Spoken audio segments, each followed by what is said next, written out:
Hey now, welcome to Lone Star Mini Restoration. Today's video is about cleaning my crossbeam and just getting it ready. In fact, when I'm done with it, it'll be the first part that's ready for to be reinstalled and painted and all that good stuff. So after I removed it, I felt that I had to clean up the crossbeam, primarily because I wanted it'll be the first part that I've actually cleaned and prepped and gotten ready for reinstallation. I didn't want to have to, when it's time to put it in, I didn't want to have to then clean it, and then, so it was kind of a task unfinished just by removing it. The task wasn't complete. So what I've done is I have used two tools. Essentially, I've used my nylon wheel to remove the paint and primer that was there. This thing does a really good job. And by the way, I've learned a few lessons with this thing. Small, short, in fact, very light touches. If this thing barely grazes the metal, it takes the paint and prime right off. Boom. If you press hard on it, it doesn't do as good. So it's like just a barely a light touch, and this bad boy does a great job. So I removed it. I removed the paint with this guy. And then I took 120 grit flapper wheel and just cleaned up the crossbeam. Now, I got as far as I can, and I went and purchased this bad boy, a finger sander.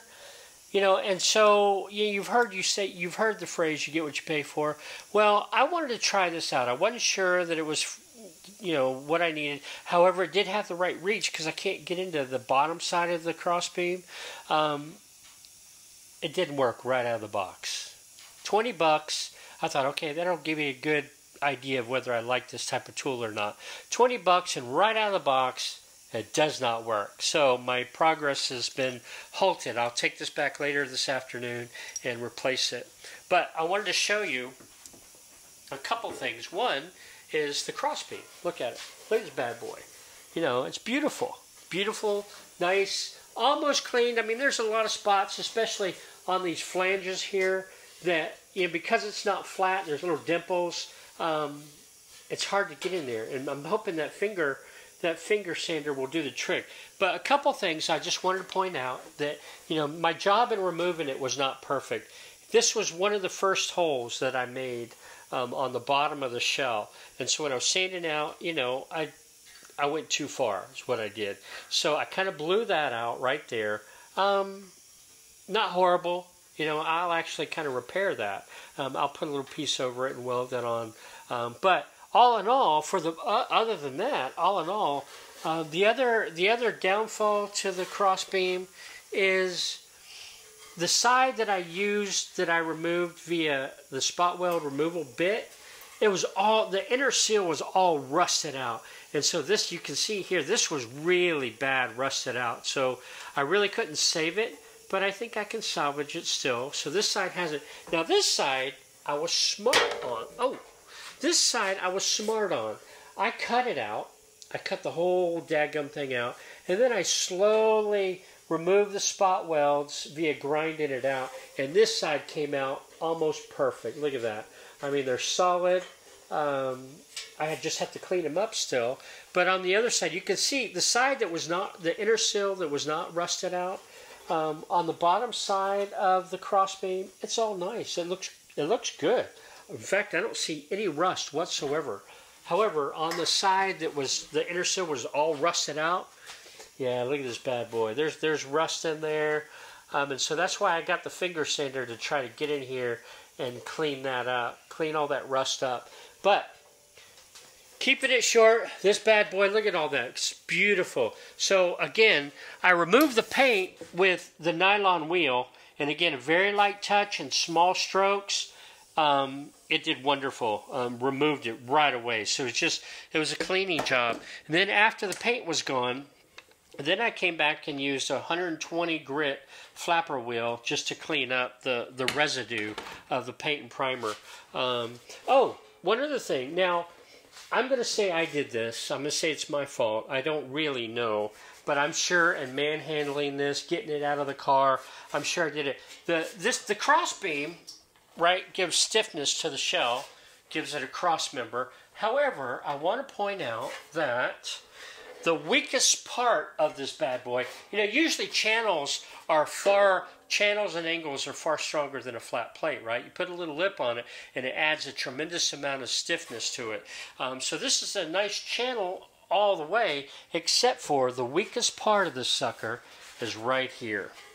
Right where the channel pretty much ends and it goes flat. And so what I have, I don't know, let's see. I'll try to zoom in. I don't know if you can see that. I have a crack, a stress fracture there, right at the weakest part. And I'm thinking probably I did it, just manhandling it, getting it in and out. Because this thing will, if you're not careful, this sucker will bend up. This whole crossbeam will just bend right here. This is like the pivot point, this point and right here. So I have a little stress fracture crack right there that I have to repair. But other than that, this bad boy is looking quite clean. I don't know if y'all can see that or how well it's coming out. But she's pretty. Now, yeah, okay, why... Somebody out there is probably going to say, you're an idiot, and rightfully so. I didn't have to remove all that paint and primer. Perfectly good paint, perfectly good primer, right? I could have just buffed it, sanded it, and then repainted over it. However, given that I had some, and you can see here, given that I had some rust in here, I didn't want to leave any question whatsoever. So I cleaned it up. Now, I do have some primer. Let me put this down. Let's see here. I do have some weldable primer that I believe has a high zinc concentration to it. Anyhow, this stuff right here, that I am going to finish this. You know, once I clean it up well, hopefully today or tomorrow, I am going to clean it and protect it, and then, you know, I'll figure out how to fix this stress fracture. And once I prime it, I'll just I may actually put a board in here, like on the inside of the tunnel. I'll put a board, you know, crossing this, just to keep this stiff, so there's no way that I can accidentally bend it. Yeah. So, and then I'll just put it up. I'll put it up. I'll put it over off to the side so that when I get ready to start working on the floor, although I do want to start working on removing the floor today. Anyhow, I just wanted to show all that. So, short and sweet, that's what I'm doing, cleaning up the crossbeam, and it's looking quite good. Oh my gosh! My flag. You know, in my last episode, I gave thanks to Adam Campion for giving me this flag. I was mistaken. See, that's why I create these archive videos for my memory later on. It's like, how did you do that? What'd you do? Because, man, I don't remember freaking last week. Well, it wasn't Adam Campion that gave me this flag. It was DB Mini, Scotsman. He gave me this flag, and I think he gave Cole one too, on the east coast of the USA. Anyhow, DB, I apologize. Adam, you're awesome. But DB, thank you very much for this. And as I mentioned, in fact, that makes it kind of better because I have the image of you smiling so big driving your Mini after 3 or 4 years of it sitting, and the excitement that you have. So now I've got your image plastered in my head, in my mind's eye, and I've got a window flag from you that I'm going to use on my maiden voyage. So DB, thank you so very much, sir. Very much appreciated. And I apologize for the mix-up. Yeah. There's a lot that's not right with me. But anyhow, it's going to stay in here, and I'm going to use it. Seems like there was something else I was going to say, too. I don't know. There's some awesome guys out there that it seems that I have a couple good friends that are wonderful to help me. One of them is Pete Raymond. Pete Raymond, if you're watching this, thank you, sir. Pete Raymond is always there for me. He's always there to answer the simple questions as well as the tough questions.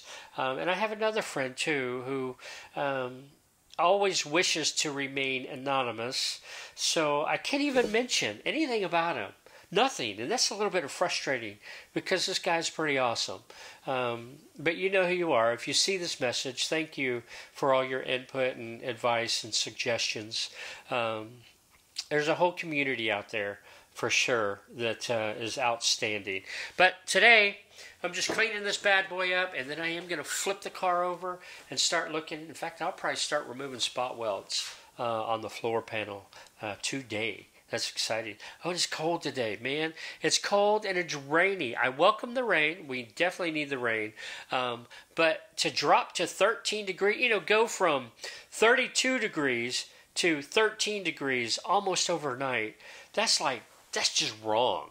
That's just very wrong. That's why I'm in long sleeve, and you can't see it, but I have jeans on, not shorts. And I actually have shoes on, not flip-flops. Seems like there was something I was going to say. Thank somebody. I don't know. I'll think of it as soon as I end this. But all in all, thank you for watching Lone Star Mini Rescue. Oh, hey. This isn't what I was going to say, but let me show you something. So this is cool. This is just a little project I've been working on.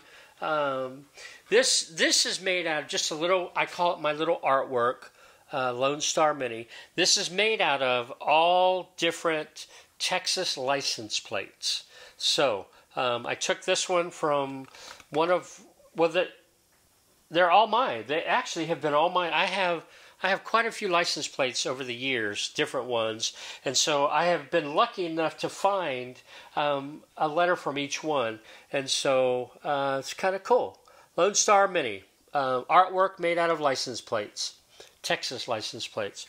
That's kind of fun. So I finished that. Yay! I can hang it on the wall now. Actually, I may put one more coat of polyurethane on it. Anyhow. All right, to everybody out there, thank you very much for watching Lone Star Mini Restoration, and bye just now.